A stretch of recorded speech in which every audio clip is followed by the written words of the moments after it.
దేశ రాజకీయాలతో పాటు వామపక్ష పార్టీలు, అందులో సిపిఐ పార్టీ ఒక విశాల దృక్పథంతో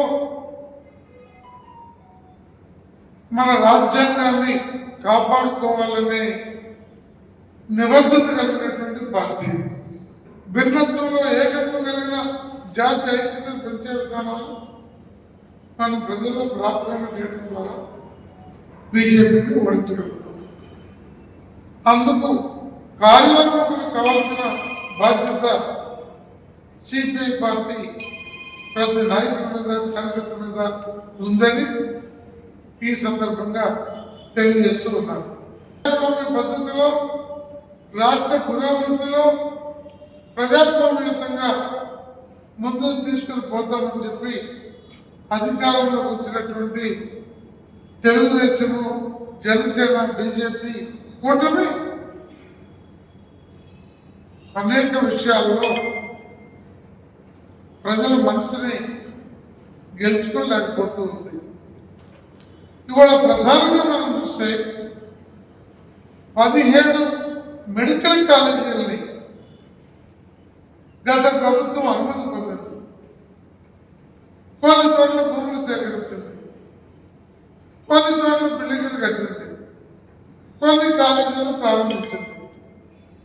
కానీ మిగిలిన కాలేజీలని వైద్యం సామాన్య ప్రజలకి అందరి ద్రాక్షగా ఉన్న నేపథ్యంలో మొత్తం వైద్య రంగాన్ని ప్రభుత్వ పరంగా నడపాల్సిన అవసరం ఈనాడు ఎంతో ఉంది.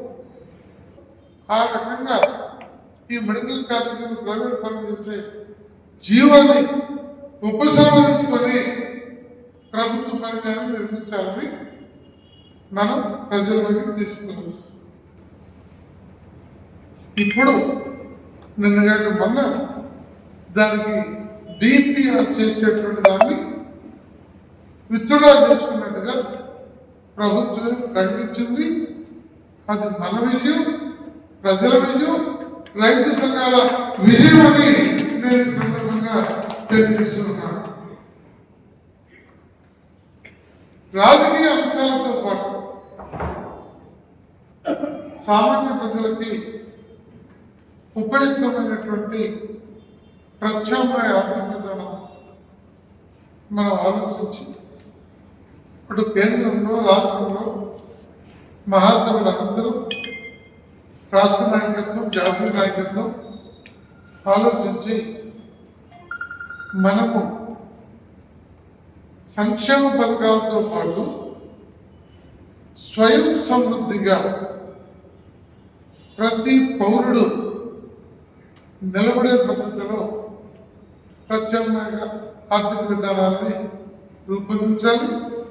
దానికి అటు ఢిల్లీ వైపు నుంచి, ఇటు రాష్ట్రం వైపు నుంచి కూడా ఆ ప్రయత్నం చేద్దాం.